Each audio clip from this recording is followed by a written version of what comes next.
Welcome to A Time to Thrill. This is me, your host, Amy Austin. It is April.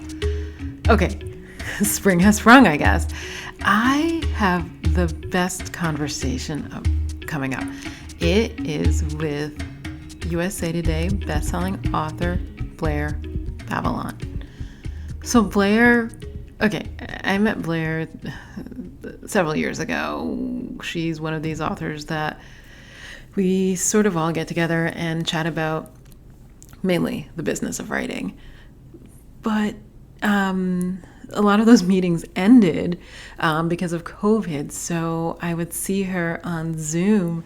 We'd have like Zoom get-togethers every so often. But I had to sort of tune out of the original conversations because there was a lot of talk about COVID. So there are two different authors on the Zoom who know a lot about epidemiology. Go figure. And Blair is one of them. She has a Ph.D. in virology and microbiology, so therefore knew a lot about how viruses worked and had definite opinions about how the U.S. was handling COVID.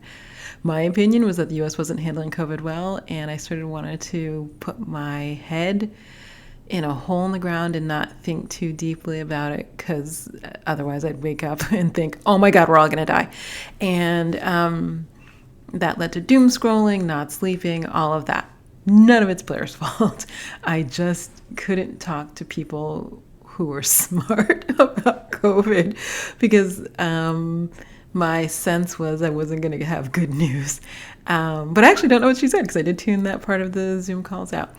That said, Blair has one of the most fascinating backgrounds, and she's one of the most talented writers I know. So before getting the PhD in these hard sciences, she went to the Iowa Writers Workshop. And you'll hear me talk a lot about this during the podcast. I hope you're as interested in Iowa writers as I am. Think of it as my Marc Maron Saturday Night Live moment. There's some things that you're just fascinated by that you didn't do that remain this sort of big thing in my head, at least. So when I finished majoring in English at college, my parents had sort of an insistence that I go to graduate school and that I do it immediately and not wait. Because if I waited, I wouldn't go, which is actually probably true, but I don't know if everybody needs to go to graduate school. So my options were everything. That was not the limitation. The pressure was to go to graduate school immediately. But my 20 and 21-year-old self did not have a big sense of the world. So my options were medical school, law school, or what my mother suggested was getting a PhD in English. I'm so glad I didn't do that because I couldn't see a way that would not lead to academia and teaching. And I don't like teaching, and academia did not look like a good place to be for me. It turns out academia has a lot of issues, one of which is the limitation of tenure track positions. But I don't know if I saw that back then. All that said is that I did want to write. I wanted my writing to be better, but I didn't know how to achieve that. So I went to law school where I proceeded to actually do a lot of writing, non-law writing. I ran a newspaper. I started and ran a newspaper while I was in law school. And then also, did attend law school to the extent that I did. So one of the things I had considered was going to the Iowa Writers Workshop, but if I couldn't figure out what to do with a PhD, I could not figure out what I would do with an MFA. There was a sense, and Blair will talk about this, that if I had gone to the Iowa Writers Workshop, I did not apply, so I was neither rejected nor applied, so who knows, I may never have gotten in. But my sense is if that I had done that, at the end of it, I would be on the path to publication, probably in literary fiction. Although I don't know, I only read genre fiction mainly, so I don't know how I would have produced that in a couple of years. But I couldn't see what would happen beyond that. And as we learned actually during COVID, people are not so good with instability and the unknown future. And in my very, very early 20s, I had no sense of what that would look like. So I took the quote unquote safe path of going to law school. After law school, of course, the first thing I did was start writing again. I started doing actually stringer work for newspapers, writing essays, publishing essays, and trying to figure out how to write my first book. So it wasn't that I gave up on it, and but what happened is I graduated from law school without the tools necessary to become a writer. Clearly, I'm here like, 20 something years later to say that I figured it out, but I didn't take a direct path to figure it out. And it's interesting talking to Blair because she did take a direct path and then, like all of us, veered off of that into sciences and then came back to writing. So, with that long preface about myself, I will say that I'm just fascinated with not only Blair, but a lot of the writers that I've interviewed, because the path to writing for many of us is not a straight line.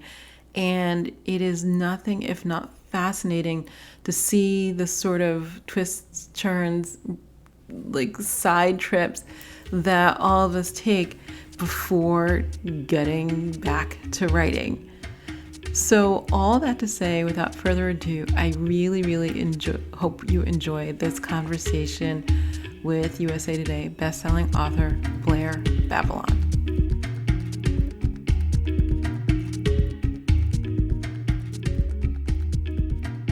Hi, and welcome to A Time to Thrill. It's me, your host, Amy Austin. This month, I have the pleasure of speaking with author Blair Babylon. Hi, Blair. Hi, Amy. It's so good. Thank you for inviting me here. I'm so excited to talk to you. So sorry, I need to dial that down a little bit, because you live in the state that I lived in once, which is so Connecticut's a whole thing. Okay, but I have about 1,000 questions for you. But I do have to ask you your background. So you have one thing that I covet in the tiniest little way because you have an MFA from Iowa, and Yes, yes, I. I have so when I was in college, I majored in English, whatever. And they're like, "Would you consider that?" And I thought of it like it seemed like this lovely like place to go and sit and write and then try to publish in literary journals and then try to get into literary New York. And I knew a lot of people who had gone that route. But I couldn't I was a genre my college thesis was on romance novels. So I couldn't Mhm. really see how I was going to fit in, but it just seems very alluring. So I have to ask you, how did you make that decision to do that? I'd always wanted to be a writer from the time I was a little kid. I wanted to be a writer, and I was the kid who actually wrote Little House on the Prairie fan fiction in second grade. I love this. Um, and I'd gotten a bachelor's in microbiology because I was supposed to be pragmatic, and I'd Mhm. minored in different types of literature because it was always there. And I Oh. worked for a year or two in a field and decided I hated it. I wanted to be a writer, so I took a couple of classes and I applied to a whole bunch of places and I got into Iowa. And so that's how I ended up in Iowa City, Iowa in the late 90s. And it was a formative experience, to put it mildly. And it was brutal. It was it did you see the movie Whiplash by any chance? No, but now I have And to write this it down. yeah, it's about a guy who gets an MFA in jazz drumming, and it's the MFA experience. I Hmm. watched it on a plane going to Hawaii for the Hawaii conference quite a few years ago, Right. and the guy sitting next to me said, "Oh, you gotta see this movie." And I watched the movie on the plane and had a very quiet, nervous breakdown on the airplane over the Pacific Ocean. and and then I'm just like, "Oh my god, that was Frank Conroy. Oh my god." So Oh so my and god. so I watched it. I closed my computer and I was like, I can't have the freak out right now, obviously. So I'm just going to have a couple of drinks and then read a book. So that's what I did. But that is the MFA experience, whether you're doing jazz drumming or fiction. Mhm. And it it was formative in a lot of ways. I met a lot of people. So every MFA program is a little bit different. And Right. it depends on whether it's an MFA or like a master professional writing, which is it's a different track. Right. Um, so the MFA in Iowa, what you got was 2 years to do your writing. And there were classes that you signed up for so that you got 30 hours of, credits. You could go to Mhm. them or not. Nobody took attendance. Nobody cared. Um, Marilyn Robinson did a Steinbeck class that was simply amazing, absolutely Mm. marvelous. James Allen McPherson did an extra class, which wasn't for credit, on the Bible as literature, which was Oh, amazing. see, these are things I Um, love. yeah, and they were great if you like them and you want to go to them, and I did. I was there. I was taking all the classes, 40 people signed up for the class and 8 of us were there. Mhm. Um, and you went to workshop class once a week, and back then in the days before email, you'd go and, grab the story that somebody had submitted, and twice a semester you submitted a story for critique. Mhm. And depending on the professor, it could be quite an experience. There were a lot of people who walked in high as a kite because that's the only way you could handle it. And that's where it was like whiplash. And it was it it taught me to have a thick skin, but it also burned out a lot of writers. Now, I was in what was known as the golden class. And Mhm. within 5 years, every single one of us except 2, and there were reasons why there were 2, 25 people per class, had published a literary novel-length work of fiction with a publisher. Mhm. Um, so that was the golden class. We were pretty much all published except for people who just completely fell off the face of the earth and didn't wanna be. Right. Um, but and then everybody in that class has at some point fallen apart. Um, Oh, and this is yeah. but see, you're pointing to the things I really wanted. Like, I really what I loved about college is that I realized I could read books all day in my pajamas, and that was a delight. Like, literally, I was like 4 years, I'm like, "I'm gonna be in my room reading romance novels or writing some paper that I have to." I mean, Chaucer, Shakespeare, Milton notwithstanding, it was otherwise fine.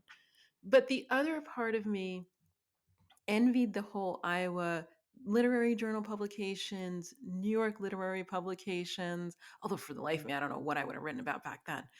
And so I wanted all of that, but I didn't want the criticism. um, Yeah, and and I'm that's what better now, but I don't know if I could have handled it in my mid to late 20s, to be frank. and if you were Frank, you would have, like, destroyed people's lives and psyches, but meaning Frank Conroy. Right. Um, he he particularly the reason why Frank Conroy was so influential is he was not only the head of the workshop at the time, but he also your second semester of your first year, you took if you were considered to be in the upper half of the fiction class, you Mhm. took Frank Conroy's Magic Twiff workshop, which the Twiff was the teaching writing fellowship. And Mhm. you went in there and basically it was a semester long application period to get the best financial aid for the next year, which would Right. allow you to be a teaching writing fellow. Mhm. And it was brutal in there. I saw him make people cry, and a lot of them were guys, um, Mhm. in class, Right. and the what he did was absolutely brutal, and I don't believe that it is the way that you should teach young writers to write. I've heard that it is better since then, um, and in other workshops, it was different. I also took, workshop with Tom Jones, Thom, not the singer. Hmm. I know. And I know you know. Right. I know. Sorry. I'm like, The listeners. Yeah, he he was interesting. I mean, besides having, epileptic fits in class, he was uh he was good. He had a lot of instruction that was rough but not brutal to the type of Frank Conroy. hmm. And then I took also Marilyn Robinson's class. I took Bharati Mukherjee's workshops. And they were good. Marilyn Robinson was great. And you you'd submit your story, and everybody in the class talks about it, and then the professor goes last, and she saw stuff in my work I didn't even know was there, and I still don't think it was. But she was brilliant, is brilliant, and is absolutely fascinating to listen to. She speaks in 5 paragraph essays. Oh wow. I don't have the wherewithal to have a train of thought that long. I Um, don't either, obviously. oh my god. Um, so it was rough. Pretty much everybody I know at some point stopped writing. At the end of the workshop, I actually could not see myself. So it was 2 years progressing as a writer any longer because of the workshop, and went and got my PhD in microbiology, in Right. virology, because I could not. I It had destroyed certain parts of me that I needed to rebuild. And then 5 years later, I'd finished a novel and submitted it and gotten it published. So did it kill me forever? No, but I know a lot of people who had serious crises about what is literature, who am I, what is writing, what are Mhm. words. Um But I could and see that's so interesting. I could totally see that, and I thought I can't put myself into that because I don't know if I'll come out the other end because maybe my identity now, but even then was so attached to this idea that I was good at writing. Like that, like there was so much, and I wasn't ready yeah, for somebody to say that that was not true. you made a good choice. I wish I'd Well, gone I the did other not. I went to law school, so I'm not sure. way. Now Well, there. that there's a lot of But pressure in my family to go to graduate school, but amorphous. Like you go to medical school, you go to uh-huh, law school, you can go to MFA, but you need to go to graduate school right away. So that right. was a different kind. Yeah.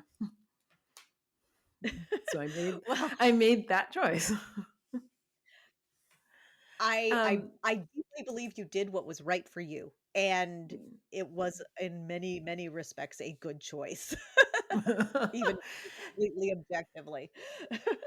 and yeah, but it had its own way of breaking you down. The only thing that saved me, I guess, is that I had no attachment. So I literally didn't care. Like, people seem to care really deeply about law school, and I just Mhm. didn't care at all. I never interviewed for a job. Like, I had no plans. I was like, well, I'm going to do this and then I'm going to go back to writing. Like, I just didn't care at all. And people really cared a lot. Oh, So yeah. that Oh, yeah. saved me the lack of Uh-huh. caring. It was not a good career plan. I mean, there's a lot of conversations around that, but Uh-huh. I had no investment in it beyond like getting into my car, driving, it was in Ithaca, but driving through the snow and horrible weather, going to class, and then going home.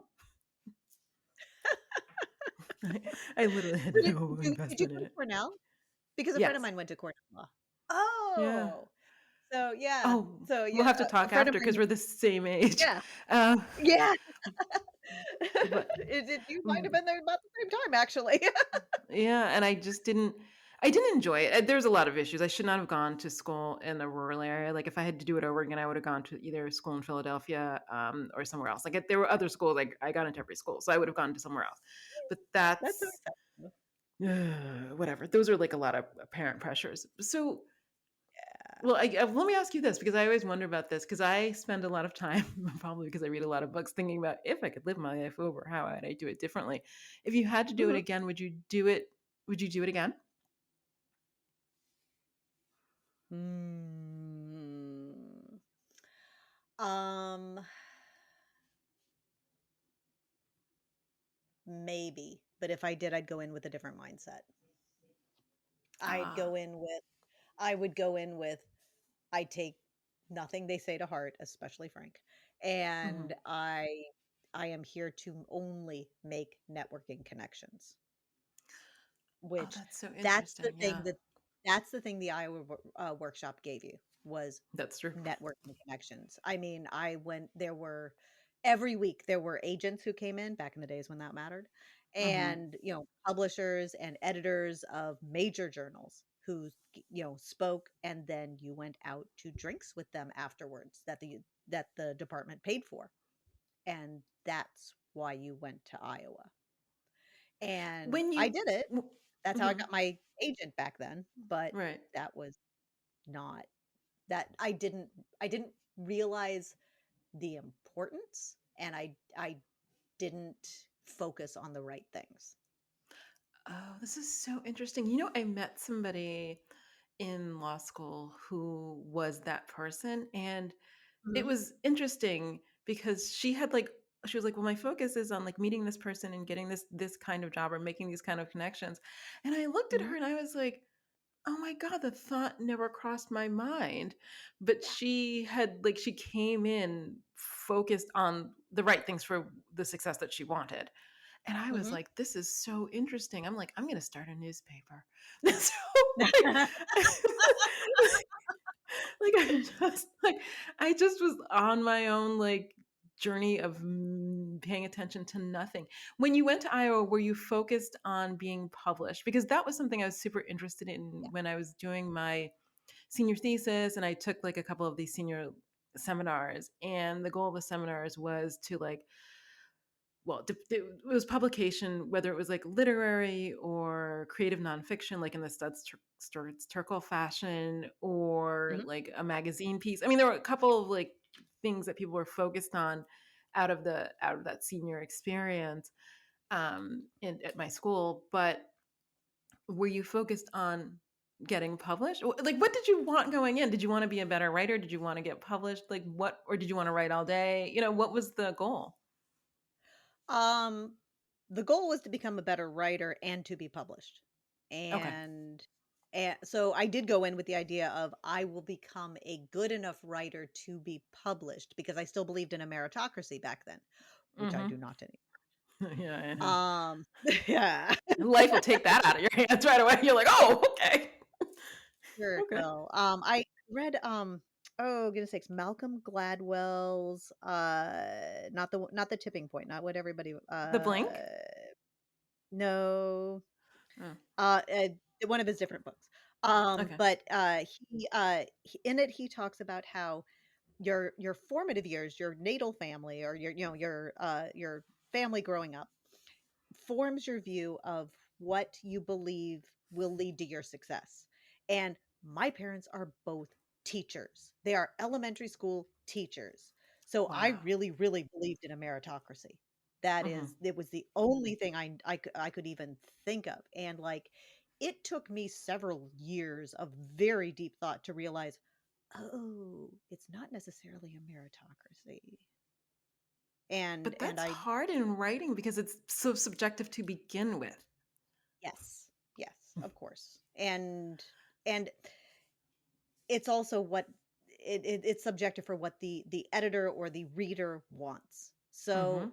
it's a matter of finding it's a matter of being good enough at your craft that the craft you want to find your readers. Right. So, But yeah, yeah. yeah. Go ahead. How long did it take you to, I don't wanna say recover or rehabilitate, to, how can I say this?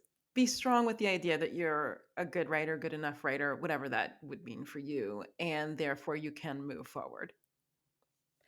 I started writing again during my PhD. And I mean, I was writing for like an hour a day, sneaking it in while the cells were rocking or whatever.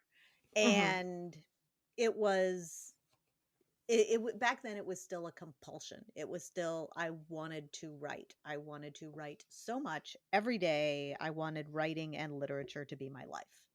Mhm. And so I eventually crept back into it even though I knew I was unworthy. Oh gosh. And yeah. But and it it took a while, but it just takes a while for you to build yourself back up. That's true. And yeah. So I'm okay. So now we're gonna veer because okay. So I'm gonna say this kindly. You're one of the people that I could not talk to during the height of the pandemic because I did not need to take in any information. Um, I lived in a little bubble of Oh, no information. Um, but I like so, understand. I do. like sometimes on Zoom, you and Jules, I don't know, alternatively, I don't know. I'd be Yeah. like, people would start talking about it, and I was like, oh, I got to tune this out because I don't do well with too much information. Um, Yeah. I need to sleep and I can't do that. Yeah. So, what, okay, Iowa? I get that.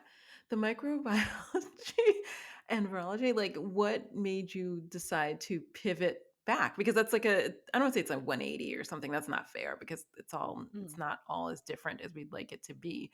But what made you think, okay, well, now that we're done with Iowa, let me take a step back and get a PhD, which during the time you did it was an interesting era to get a PhD. I'll just say that Mhm. because the academia was shifting quickly and not in a positive direction in terms of the availability of tenure track positions Mhm. relative to the cost, which was escalating as the positions were, closing down. And maybe that's less true in science than it was in the humanities. Most people I know are getting PhDs in various humanities. But what made you go, I don't say go back, take that next step far away from, Iowa and towards the other? Um, First of all, it I was like I said, Frank Conroy and the other workshops destroyed me as a writer, and I could not imagine going forward with writing, so I needed to go do something I knew I could do. Mhm. Um, Second, and so I was like, fuck it, I'm going back to science. Right. Um, but sorry, should I say that? No, it's fine. Okay. uh, to heck with it, I'm going back to science. Um, and so but For the sciences, getting a PhD is very different than the humanities. You don't go Okay. someplace that doesn't pay you. Uh, excuse me. Which was Mm. one of the reasons why I went to Iowa, because I still had the science idea that if they weren't paying you to go to graduate school, you don't go there. I So always when I believed that, but the humanities did not work that way. Yeah, Iowa does. That's the reason why they are, in theory, the best, and it's because they have the best financial aid. Everybody who walks in there gets at least a tuition waiver. I had the Truman Capote Fellowship, Mhm. so it was tuition waiver, book stipend, and living expenses. So the first year I didn't work at all, and the second year I worked in teaching creative writing. Mhm. And so, and that they paid me. So when Mhm. I went back to science, I still had this expectation, and that is what they did. Mm. You get your first 2 years, you get a tuition waiver and money, and then after you finish your classes, you start TAing and or Mhm. RAing, research assistant, Okay. and Right. they pay you to get your PhD. So you do not come out with debt if you get a PhD. Ah. Okay. So that and what did I want to do with it? I wanted to edit Nature. Wow. I had I That's had a every plan. intention Yeah, I had every intention of, like, going and, getting a job at Nature or Science or one of the other enormous, scientific journals, and I Mhm. wanted to be the editor someday. After I did my PhD, I did postdoctoral research in neuroscience at the University of Pennsylvania at the Center for Neurodegenerative Disease Research, Mhm. with Virginia Lee and John Turtunowski, and, that was enlightening and amazing and absolutely a wonderful, experience, and then I got pregnant with my son and realized how incredibly incompatible it was to be able to do what I wanted to do, with Ah. having any sort of a family, and especially after my kid was born, within a year, it became very obvious that he was gonna need a lot of extra help. He was Mm-hmm. going to be uh a high maintenance kid. Mm-hmm. But he's fine now. We're good. But that was why I eventually left science entirely. And various things happened. My husband had was is a scientist, and he got a job in like upstate New York, and I was sitting there going, I don't know what to do with my life. I don't know. I got this kid. I mean, he's pretty good. I like him. But, Mm-hmm. it's gonna I can't go get a regular job at this point, and there's Right. nowhere around to do it. Yeah, So, upstate. We were just talking. Yeah, there's a lot of corn and a lot of yeah. fields. Like I'm from New York City, so to me, like upstate is this thing that I just don't understand how it exists in the same realm Yes. as New York City. Yeah. So Rockland County. Hmm. Um, and I have it friends. was too Yeah, far to like get into the city. So yeah, there because was you're on just the other side yeah. where they don't have good transportation in. Yep. Yep, Yep. exactly. Yep. And so I was like, fine, I'm gonna start writing again. So I did. Wow. And I wrote some more stuff that was published by literary presses, and then the Great Recession happened back in the olden days, the Great Recession. I remember. And yeah, and the Mm. the press that had been publishing me my books back when I wrote literary novels went out of business, like died, like within 2 weeks, Oh, gone. And I was like, yeah, what am I wow. gonna do? And so I talked to some friends who the other good thing about the Iowa workshop is that you are then a member of the Iowa Mafia. Hmm. And like, if you want to know somebody who went to the Iowa workshop, you ask a friend and they will find a connection, and you are then their friend. And so I had been like talking to science fiction writers because I also like science fiction quite a lot. And I was talking to a in these small chat rooms back then. And Hmm. so I was like, I don't know what to do, man. I don't want to write another spec book. I don't want to have to, call my agent up and, go shopping with another book again. This is just too much. And so she said, why don't you like look into this independent publishing thing?" And I was like, "Oh, no, no, I could never self-publish." Oh my gosh. And she was like, "No, no, no, it's a little different now. Why don't you take a look?" So I did. And I went, "Oh, this is different. I like this." And it was much less pleasing the editors and much more talking to readers. And the more I did it, the more I loved it. And thus here I am.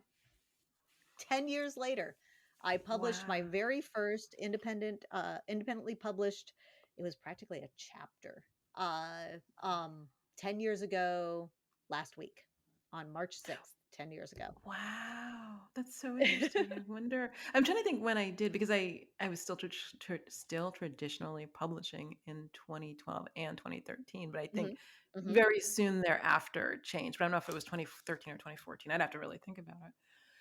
Mhm. Okay, I have two questions. One, I'm a little jealous because I think what I really wish is that I'd gone to Penn for law school, so I could have been in Philadelphia because I have all these romantic notions about Mhm. Philadelphia, and they offered more money. I don't Uh-huh. know what I was thinking, but what? How did you like Philadelphia? Like, how did you like Penn? I just have so many romantic feelings about this place that I never went.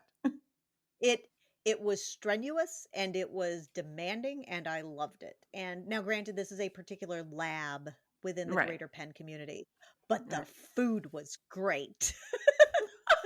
They they paid well, and I mean, there were trucks outside the university. You just, like, go down the street, and they were right there by, like, the little library and, by the Barnes& and Noble that was the campus bookstore, and just lined up with food trucks, and there was this one taco truck that I still remember. It was amazing. Oh, I will. I cannot say the same of where I went to school. They were both I'm so sorry. both far too rural. There was a lot of beer, but I don't drink beer, so that turned out not to be a great match. What? Okay, can I ask you? Now that you're older, looking back, do you think that jobs, and I actually don't know because I don't live in the world of like day jobs. Do you think that like labs and scientific communities are more welcoming of women with children, or is it still difficult to do both? It's difficult to do both. Now I haven't been in there for my kid's 18 now, so it's been 18 years. Right. So I would hope it's better now, but back then it was you either needed a whole lot of family support, as in your mom comes and raises your kid, Right. um, or else like you're paying a whole hell of a lot of money for daycare like all night long because we'd have a donor come in the middle of the night and have to I was working on Alzheimer's and Parkinson's disease. Hmm. Um, and you have to get the donation and do the things which needed to be done to it, and you'd have to go at 2 in the morning, 3 in the morning, and if you didn't have somebody who was there, you couldn't, and that handicapped you a lot. And the it's It's I a it's back yeah. then it was not particularly compatible. Mhm. I don't know if it is more now. I just struggle with the idea. This is like my brain now. I struggle with the idea that women have so much to contribute, but we don't have anybody to raise children. Like, you know what Yes. I mean? And I don't know how both get. Well, actually, I do know. Like in Europe, there's some ways that they've worked around both. Um, Right. so it can be done. Obviously, I just find it.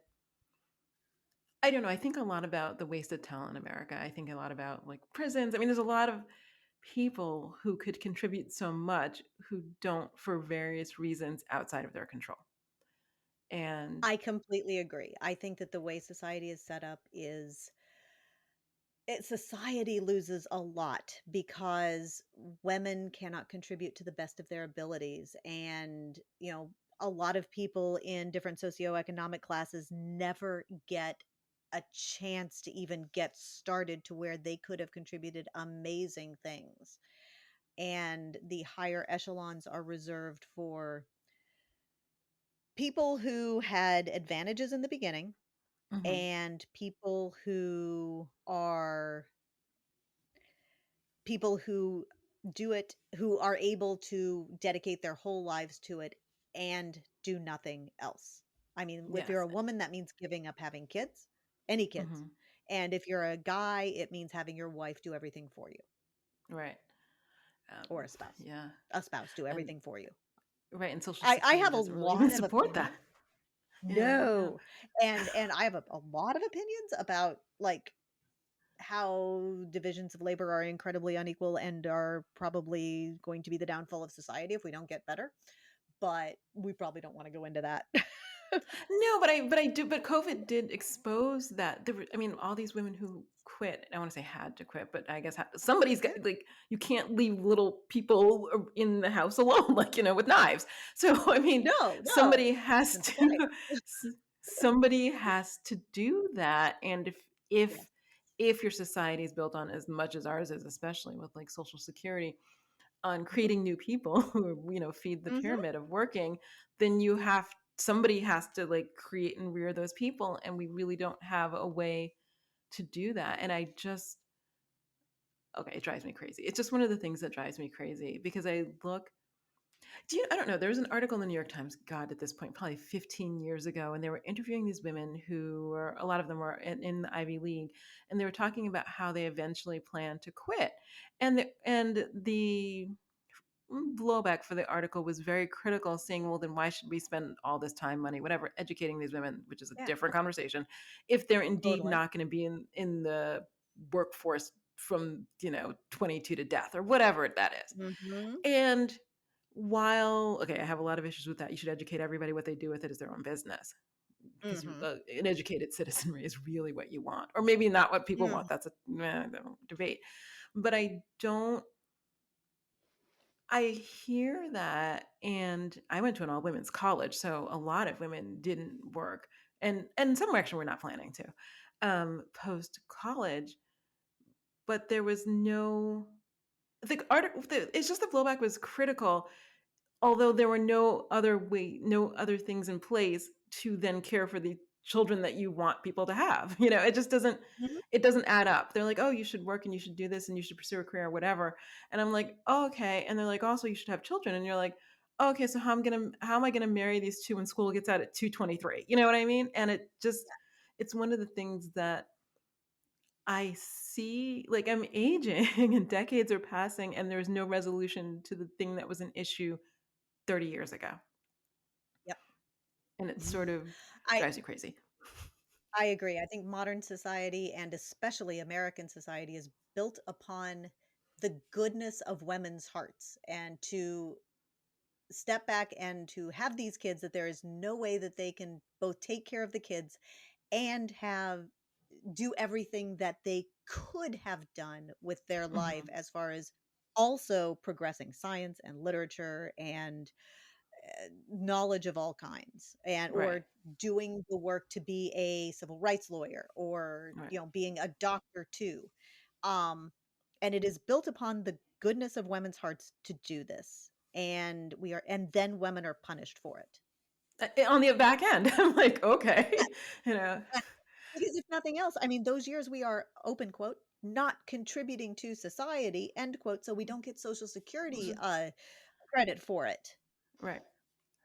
It's Yeah. one of the things that drives me crazy. So, I Well, look, I understand how I can claim Social Security based on my husband's income, whatever. We can get into all that. But right. when you look at those, when you do the printout, they used to send it. I don't think they send it in the mail anymore, and there would be those 0 years, and Yeah.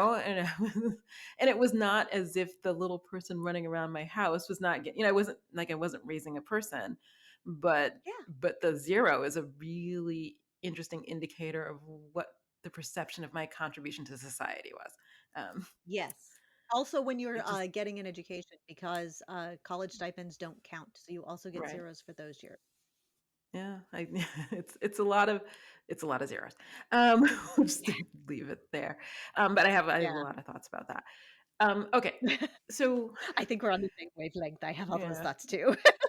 I'm sorry. I'm gonna be honest. I went to a all-day seminar on Saturday about menopause, and it was fascinating because it goes into research into women's health, like women contributing, and like all of these things we're talking about were like, it was like 7 hours of that, and I was like, I like information, but this is a lot, and I'm gonna have to go like lay down and digest this. Um, And it is not discussed enough in our society. It's getting better. I was just over at a friend's house a couple months ago, and there was a group of us who have known each other since, oh gosh, 20 plus years now at this point. mhm. And so the four women who are all of a certain age were sitting in this little clump, and we discussed menopause for 8 hours, because like Wow. because like nobody had ever told us like itchy ears is a symptom. Um No, this is the reason I went to Cinema. So Marina Maddox. So Yeah, yeah. one of the doctors that she's familiar with, she's like, "Oh my God, she's going to be in LA. She's going to be at the seminar. You should sign up."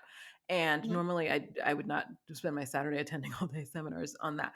And I was like, "Okay, I'm going to sign up." But I had no idea what I was walking into, like what to expect. I was like, concerned about parking, and it was raining in LA, which is like a nightmare.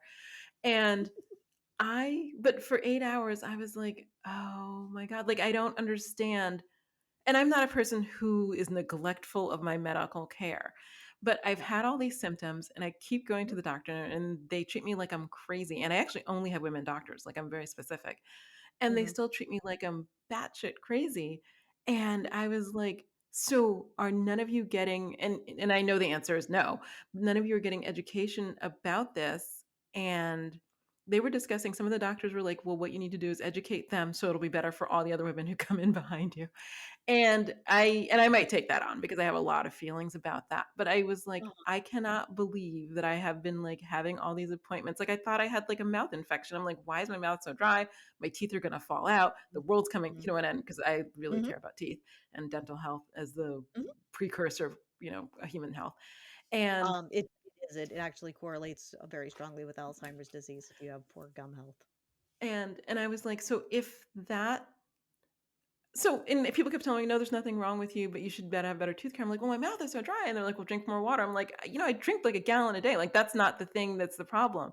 But if Yeah. somebody had said, "Oh, by the way, these are the 61 or whatever symptoms of Mhm, like perimenopause or whatever," and also, we'll talk about the women's health study, whatever, and like hormone replacement and, their options for treating. I'm like, wow. So I live in, I mean, I'm not going to like the doctor like in the back hills who's treating everybody, who's a generalist. Like I've been very Right. specifically seeking out care for like women and women's issues.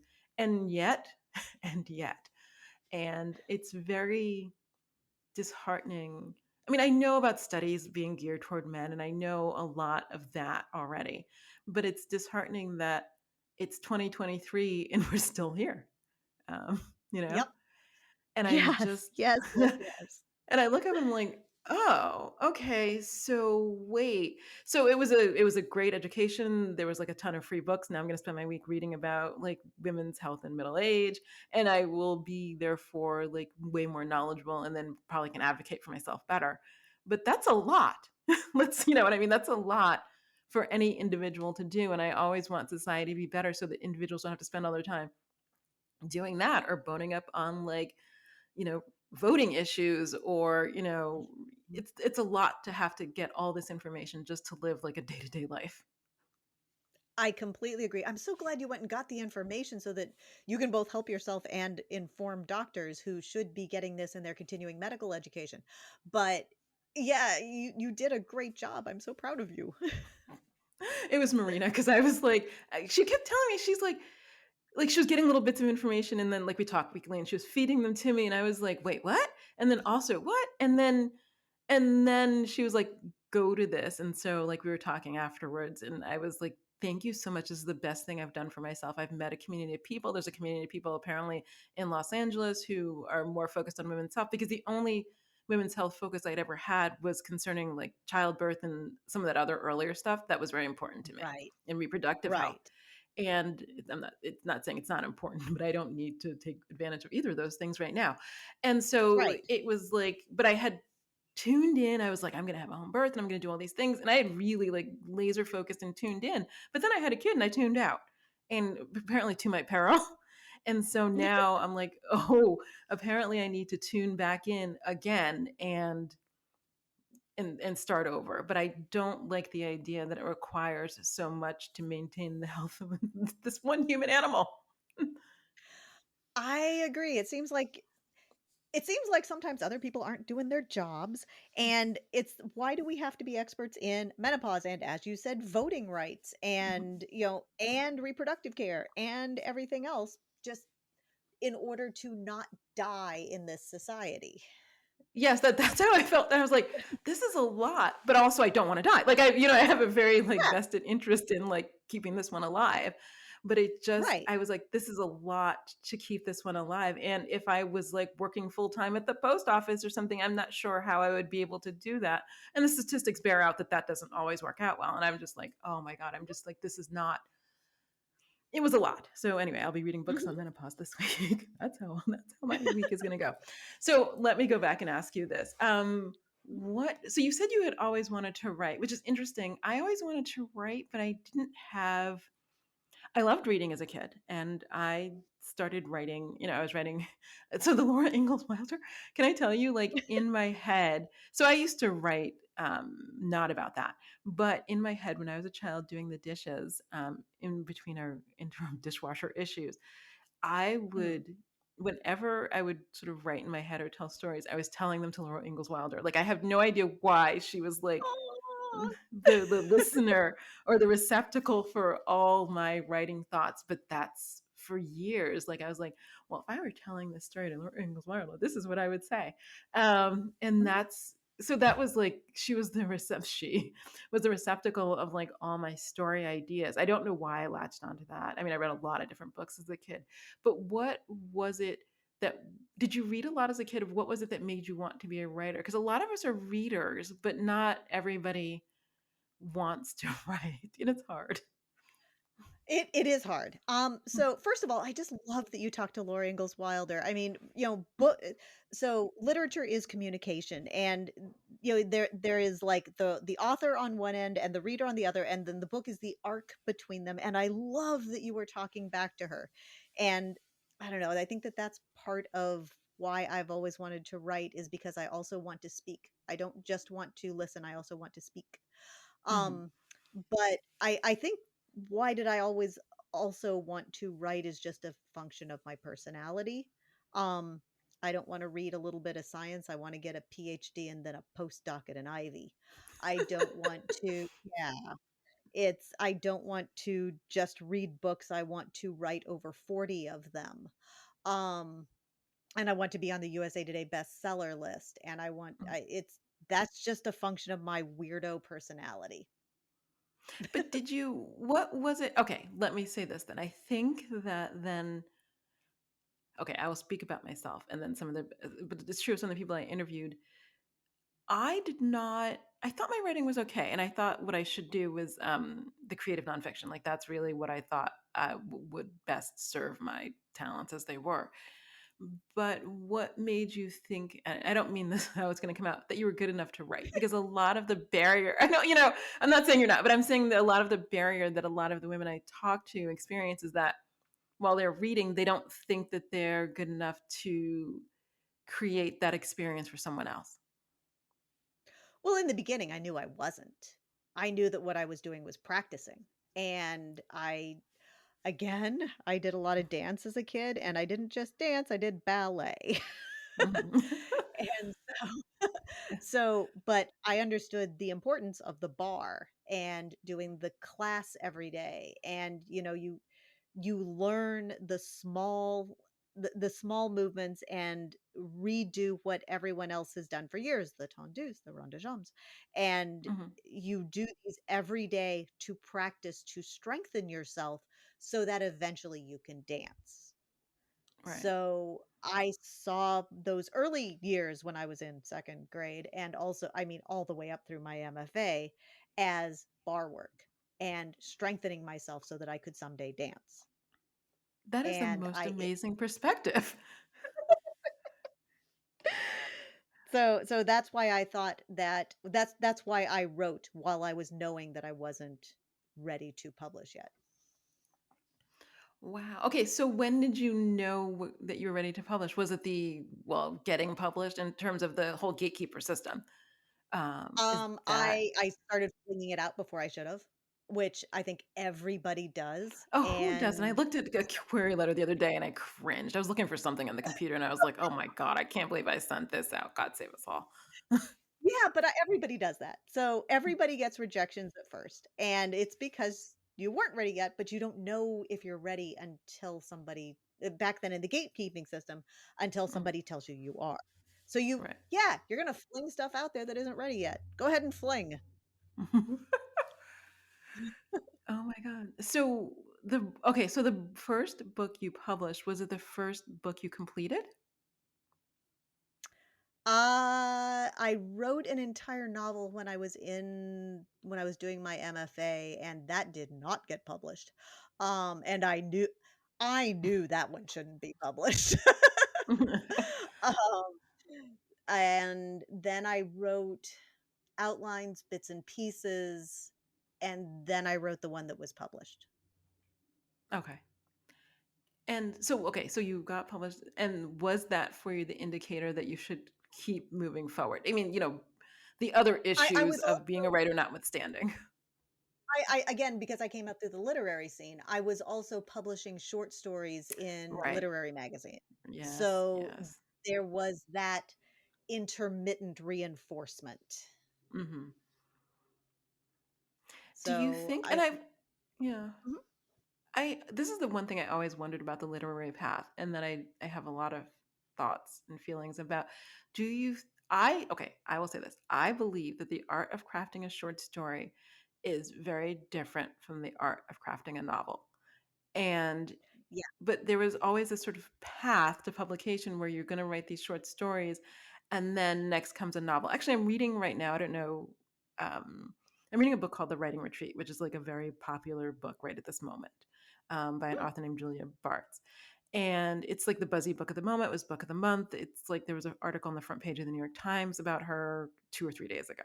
So this is mhm. the where she is in this world, and it's her debut novel. I'm not going to say it's her first book because I believe debut novel and first book are not the same thing for sure. They are not. Uh, um, but the premise of the book is that these under 30 writers who are like these sort of short story writers have to go to this retreat and in this month of February complete an entire novel. And so, the book is, it's very like it's a writer's book. I don't know what readers think Yeah. of it. It really is. I mean, it really is. But as I'm reading it, I'm trying to I've never understood that notion of I'm going to do this for this review, that review, that review. And the next thing you know, I write a novel because they seem very different. And the hardest part I had writing a novel is realizing that you have to tell a story over, let's say, 70, 80,000 words. And that's Mhm, very different than 3,000, 10,000 words. mhm. So did you So find that, was it a transition or do you think they're not as different as I do? Because you can have your own, obviously, you can think they're something very different. so Bharati Mukherjee once said while drunk at a party that, a short story is where you take one moment and an entire lifetime and open them up like a flower, and I'm making this hand motion right now where I'm opening it up like a flower blooming. Whereas a novel is where you take an entire lifetime and condense it down to 80 to 100,000 words. Mhm, So they are very different skills, but they are very different forms, I should say. mhm. Right. Um, but I think the process I think you use the same skills to get there. This is something I haven't even thought about. This is cool. Um, Mm, you use the same skills and the same tools in order to make both the very different art forms. Because, when you're writing, whether it's a short story and you're opening up or whether it's a novel and you're condensing down, you you think about, the emotions, how they feel in your body, how that feels and what the character would then do with these emotions, and then you take language and you impose language upon those emotions and you get it down onto a page where it can stand on its own. right. That makes Okay. sense? No, that does make sense. Okay. I've thought about it a lot, to be honest, because Mhm. I've always seen the short stories, this thing. Okay, let me say this as a thing I don't do. And one of the things we were just no, we were talking about before recording was like the newsletter thing, and one of the Mhm. things people were saying. I wrote a novella as a cookie, and Marina has a lot of feelings about my like 40,000 word cookies, but she's like, "That's a lot of effort to put in for a cookie." And I hear you, but I'm doing it again. And she was like, "Again, I think that's a lot of effort to put into a cookie." So I was like, "Oh, okay." So one weekend, like a couple months ago, I'm like, I'm going to read a number of short stories by thriller authors who have these like little short stories in between that I've actually never read. And I follow all these authors religiously, never read their short stories. And so I Mhm. sat down over like one weekend and I read like 40 of them. And I thought, these are a lot shorter than I remember. I went to Mhm. the New Yorker to see how long the lottery was. And I didn't realize it was Mhm. like under 4,000 words. And I was like, oh my Mhm. God. And so I called like all these writers and I was like, how long do you think the lottery is? And they're like 10,000 words. And I was like, it is not that. And so I wrote a short story to send out to newsletter subscribers. I'm not saying it's the world's greatest fiction, but I was thinking to myself, why had I always thought that these two forms were so different that if you did one, you could not do the other? And what you're saying is they're not necessarily different skills. To me, it was like, oh, making a souffle or making sushi. Two things which to me are very different. Like, one is like they're Yeah. very different things, neither of which I'm very good at. And I just couldn't see how you could be good at both. But the more short stories I read, there was less to them than I thought. Like I don't know how I thought that there was like a whole world in there. And I read all these and I thought, oh, there's not a lot going on. Like it's not everything. It's almost a scene, and then the rest of the novel is inferred in Yes. my head. And I thought, oh, I can't believe I thought that this was something that was inaccessible to me for 30 years. Like it was surprising. You're a very but good writer, Amy. I'm glad I'm glad I'll get to read your short stories. I'll send it to you. You can have whatever thoughts you have about that. Okay. But I know a lot of, well, I know two kinds of writers: the people I like went to college with, who are the literary writers, and then the people who are the genre writers. And never the twain shall meet, for sure. And but what I think is interesting is I think that they have more in common than they think. Like I went to a party with some literary people before the end of last year, and they look at genre fiction as if we're like, I don't know, on some planet. Like one writer actually looked at me, and he's working on a second novel, and it's a very long literary tome. And he's like, but how do you know how many words are going to be in the book? And I thought, I don't know, by the time you write 20 of them, you got it down to like, what the pacing needs to be. Yeah. But they were all looking at me as if I was a space alien and asking me how I get from point A to point B. And it was such an interesting conversation because they were still living in that dichotomy I was before I sat down and read a lot of short stories. Yeah, I think it's an artificial division, honestly. I mean, books that are genre have genre expectations. Within Right. romance, we believe that, there should be an emotionally satisfying ending. Literary does not need that. That's Um, correct. Thriller, yeah, thriller, and other suspense, you need to have answered the central question. Right. It's, it's, I just think that there's different genre expectations in literary, and literary is just another genre. And making it out to be something very different to me, just it seems artificial. It's interesting. I don't know. It's so hard because I'm from New York and I know people who are still in publishing who still see it as like A versus B. B may be supporting A, but it's like the Mhm. redheaded stepchild.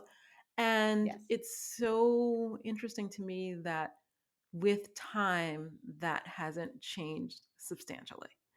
And I still wonder a lot about it, but I digress. So what did you read as a child? Everything. I mean, I read the Laura Ingalls Wilder books. Oh my gosh, Mhm. I read them, uh, literally hundreds of times by the time I started 2nd grade. Mhm. Um, Trixie Belden, Nancy Drew, all the major ones that everybody's heard of. Right. Everything. I read pretty much the entire library, and back in the days, I mean, there was only small bookstores near where I lived, like Walden Books, and so Mhm. I read anything I could get my hands on. Right. Um, as I got older, about when I was in 3rd or 4th grade, I went to my parents and said, "I am now ready to read adult books." And they look at me and went, "Okay, kid." Um, and so my mom gave me Gone with the Wind and Forever Amber. And my Wow. dad Okay. gave yeah, and my dad gave me The Moon is a Harsh Mistress by Heinlein. And I date all of my crazy to then those 3 books. But so at that point, I started reading, my mom's romance novels, which I'll tell you, that was a time to read romance novels, oh my gosh. It was. It No was an wonder I education. messed up. It was a frightening education. And a whole lot of science fiction and fantasy from my dad.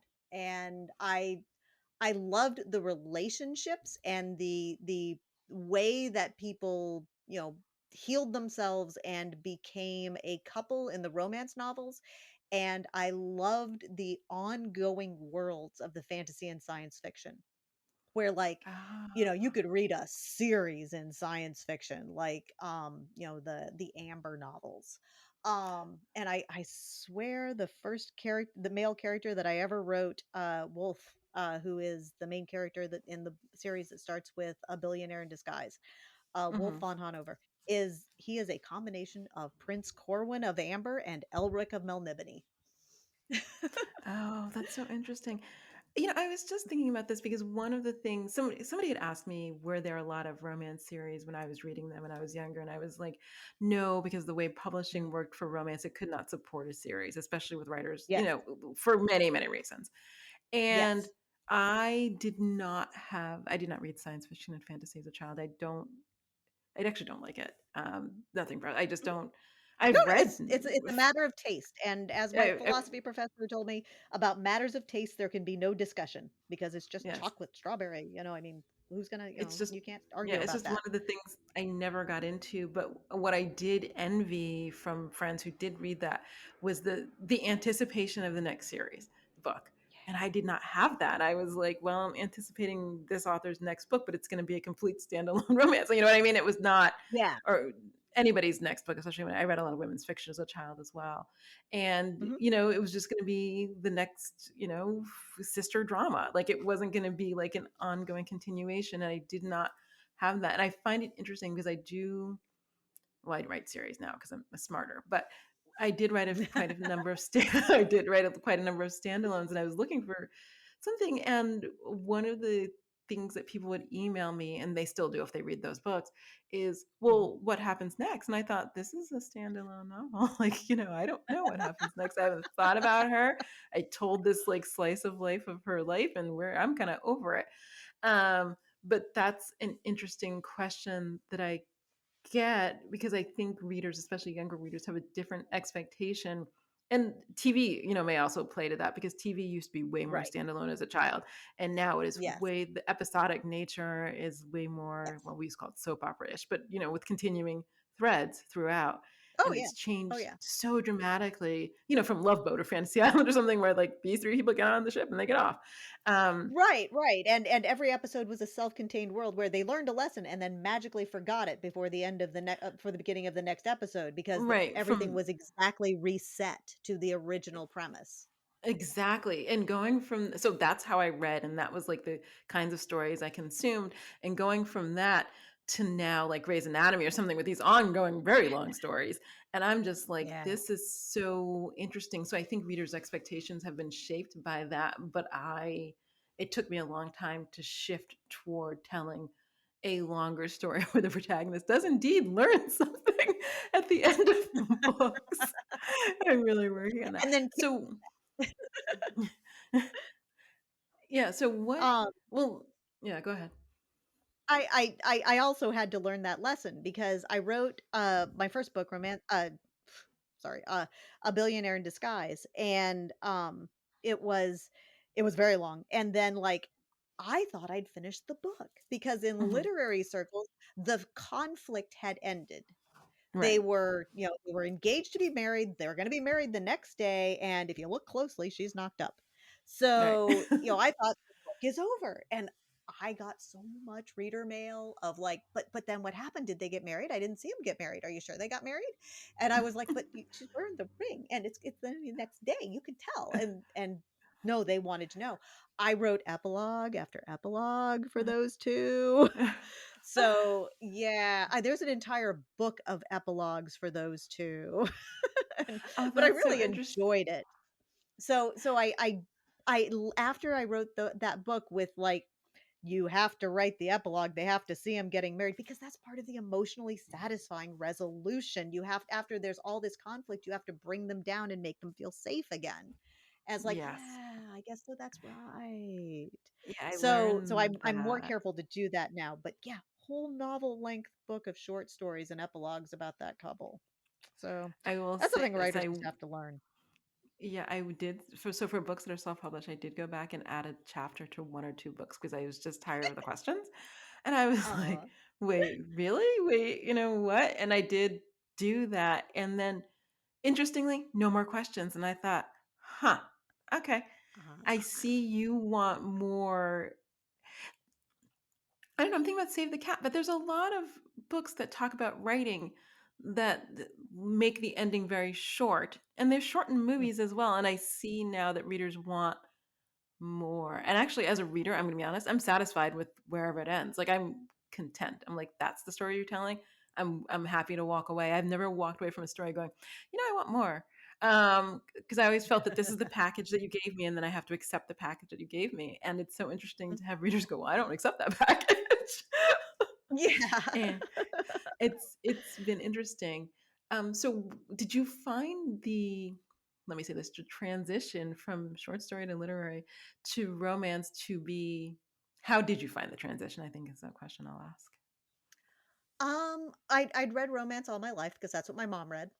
Mhm. So, and when I was a kid and my family used to go on vacation, what we would all do, because we were all readers, is we would all come and what we would get new books, whether either library or, new books from the bookstore or whatever, and we go and we'd put them in a big pile. And Mhm. then somebody else had to want to read that book, so they would go and rescue a book from the pile. So at least 2 people had to read every book that we took on vacation with us, because otherwise it would have been just suitcases full of books. So Um I would take suitcases full of books, but I would leave them at hotels, like, on along the way so I could put souvenirs in on the back end. Oh, that's so smart. See, that's so smart. We still had all the books to schlep home. Oh, never. No, no, I did it once and no, never again. No. Oh, so smart. See, if I could go back and tell little girl that, I would totally do that. Okay. So where were we going with this? The transition from literary to romance, to Transition from literary, writing and yes, so publishing my mom romance. always read romance, so I had read a lot of romance already, although the genre had changed by the time I Yes, that's started true. writing in it. Yes. That's true. So I Yeah. read several, saw the updates, went, "Okay, I get this now." And the big thing that I had to learn was that readers now want a much more satisfying emotional resolution Yeah, the than thing we were in just saying, like, literary I books. Yes, was yes. just like Yeah. the end of the in literary books, the end of the conflict is the end of the book, Right, and that's it. period. And you close it and walk away. And but yeah, but readers are different. They have chosen that genre for a reason, and it's the satisfying emotional resolution at the end that, it has to extend and show them as happy and solid, and But it's you a learned that real right away. This is so interesting. I think it took boy, 5 books to I for me to learn that. Oh, the okay. amount of email I was getting, I learned it real quick, you betcha. Okay, I was a little more dismissive of the email. I was like, "But this is what it is. I don't understand." I kept, like, deleting I was like, "I don't understand. I don't understand. I'm working on something else now." Um, I didn't I just didn't I didn't take it in as information I could use. I'll say that. It was just something that came across, and I was like, "The shot across the bow. Well, that's interesting." Um, Yeah. and how is the experience of writing romance versus writing literary? There's a lot more sex. No, that's Um that's true. That is very true. That's true. That's true. That's so true.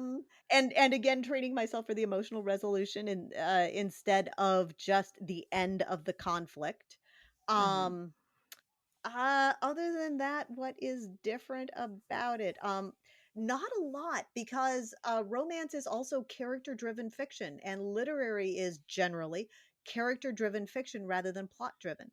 So they are Yes. closer genres than other ones like mystery, which is very plot-driven, Plot driven, that's question-driven. true. Yeah. And, Yeah. I mean, there's other genres are theme driven, whereas Right. these are both character driven. So no matter how much literary authors would absolutely disagree with me, they are very similar genres in many ways. I think you're right. Wow, why did I not get this? Because I think you're right, because these are 2 genres I don't mind reading, and people look at me as if, it's like, "Well, you're reading, like, Martian literature, and then you're also reading, like, Phoenician literature, and we don't understand why you think these are similar." And I'm always I call it I have a very voyeuristic nature, and I just want to know about people's lives, and if you Mhm, can just, like, give me a peek into people's lives, I'm very, very satisfied, and mhm. they both provide that. Plot, I have thoughts about, and theme, I read occasionally, but not I wanna know why he did what he did and why he grew up and how he grew up and what he's doing on Tuesday in his house. Like, I'm just fascinated by that peak. But now you've answered all the questions I've had for years. Oh my god. No, Well, like, you science fiction is very theme based, and it's interesting that you don't like that because I mean, when science fiction, the way that you write a science fiction short story or novel is usually you take a piece of technology, you extend it, you change something, same thing with fantasy except it's magic. And, Right, you change a thing about the world and then ask what is the result of this in the world. And so it's right. theme based. And so That's that's why it is so very different. oh, this is fascinating. There's actually a game, there's an online game that my son and I play where you get to change moments in history and then see what happens. So I'm always trying to get rid of war and disease. And it's fascinating because it turns out if you get rid of the Black Plague, then you have an overpopulation problem, which I had never considered. Um, and I think Ah. those are super interesting thoughts, like to have as like a Mhm. thought experiment. Like we do that game. Well, if they didn't have that war, what would happen? If they didn't have the Black Plague or whatever, what would happen? And those are super interesting thought experiments. But I don't want to read a whole book. So, like Yeah. I'd have a Well, you conversation, have but to I put don't. characters in. Yeah. Yeah, no, I know, but they are very theme driven. Like I can tell you of those books that I've read of that type. What would happen if this happened, or if people's lives are longer or shorter? Or like, I mean, there's a lot of themes I have, but I can tell you nothing about the characters in any of those books. In my head, they don't even have any. Like I'm thinking about Dragon's Yeah. Egg or something like that. I'm like, did they have characters? They must have had characters. Like, but I don't Yeah. remember anything about it. Versus something like I don't know, like the Harry Bosch series or something where like it's a Mhm. very specific, like he went to the Vietnam War and then he came home and became a cop and he's fighting against the system. Like it's very specific for me. But the Yes. theme, not so much. Okay, so let me ask you, this will be my last question. What kind of books do you read now after all these years Everything. of reading? Everything. I'm actually kind of rededicated myself to reading because I got so caught up in writing the last couple of years that I didn't read enough and I didn't refill well enough. So Mhm, I am reading like mad right now, and I'm reading romance at this exact moment. I'm reading The Dreamland Billionaires by Lauren Asher, if I remember right. mhm. Um, Before that, I read, science fiction. I read, Scalzi's, Red Shirts, which is hysterical. If Have you ever seen the movie Galaxy Quest? Yes.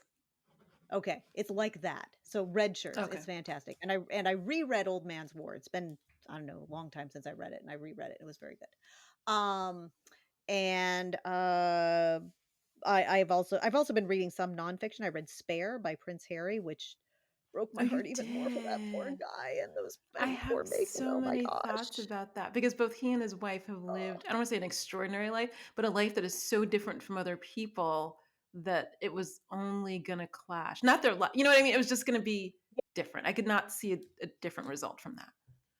yeah, Mhm, yeah.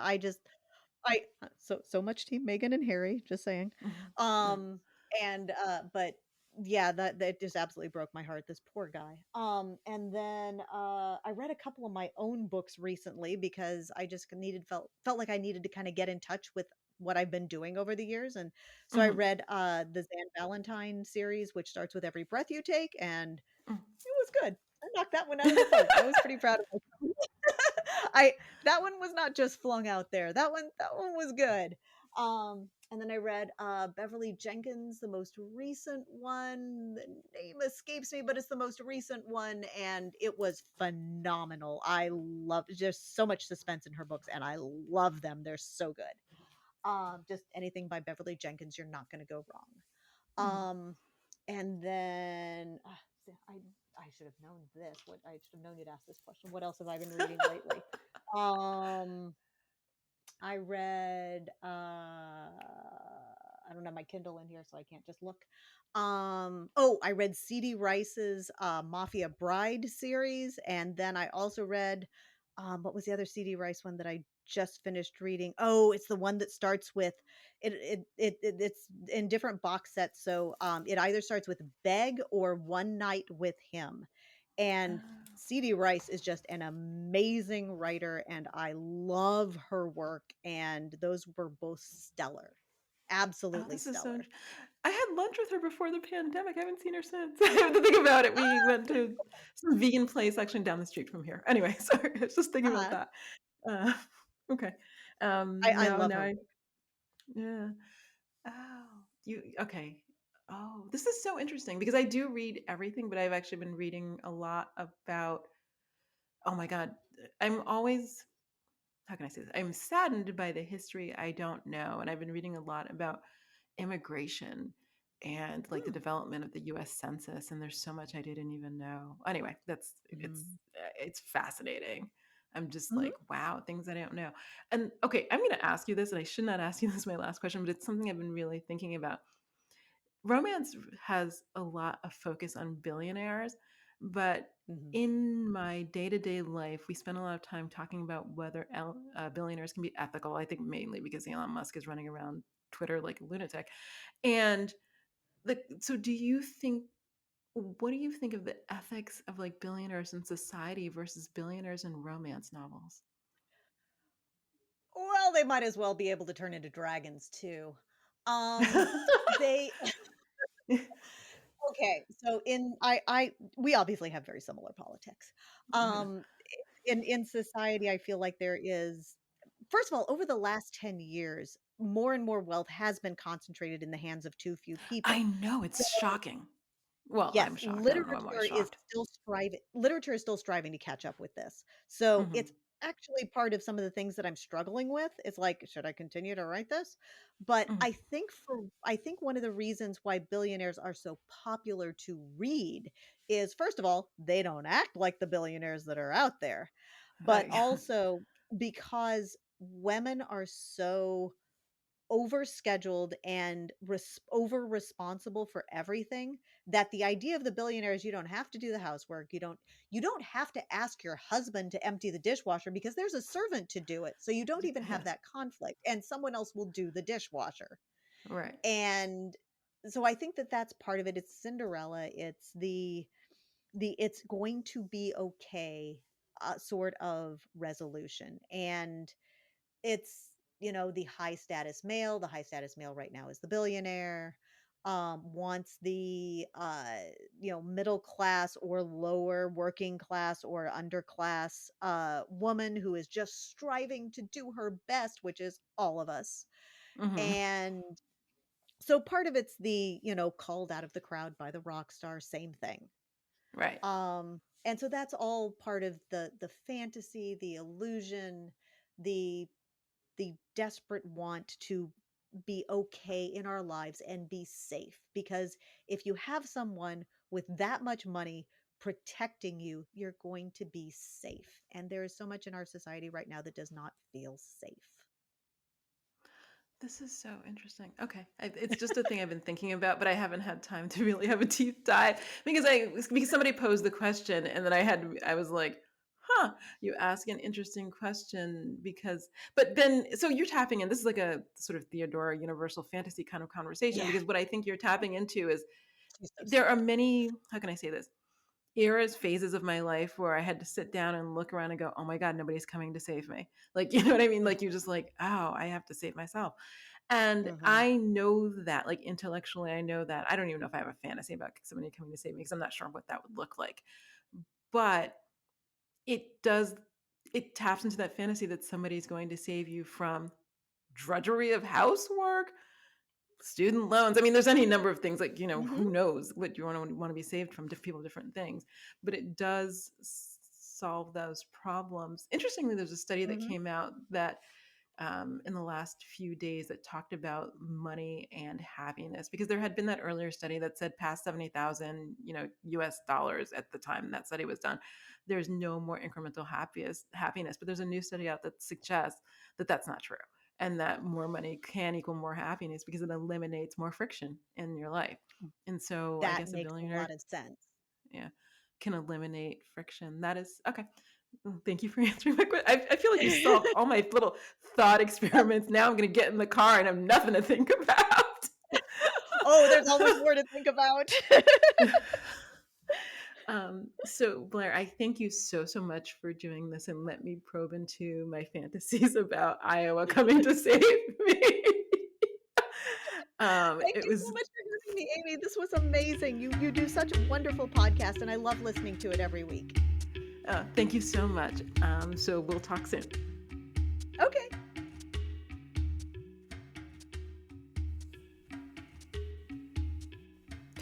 This has been A Time to Thrill with me, your host, Amy Austin. If you enjoyed today's episode, I hope you'll share, rate, and review on Apple Podcasts or wherever you listen. It will help others to find and enjoy my conversations with brilliant women creators. Also, please hit the subscribe button on your podcast app. In addition to hosting this podcast, I am also the author of the Nicole Long series of legal thrillers. The first 3 books in the Nicole Long series are now live. You can download Outcry Witness, Major Crimes, and Without Consent to your e-reader right now. The 4th book in the new series, The Murders Began, is available for pre-order. wherever you get your books. I am also the author of the Casey Quit series of legal thrillers. These titles are available wherever books are sold, your local library, and also an audiobook.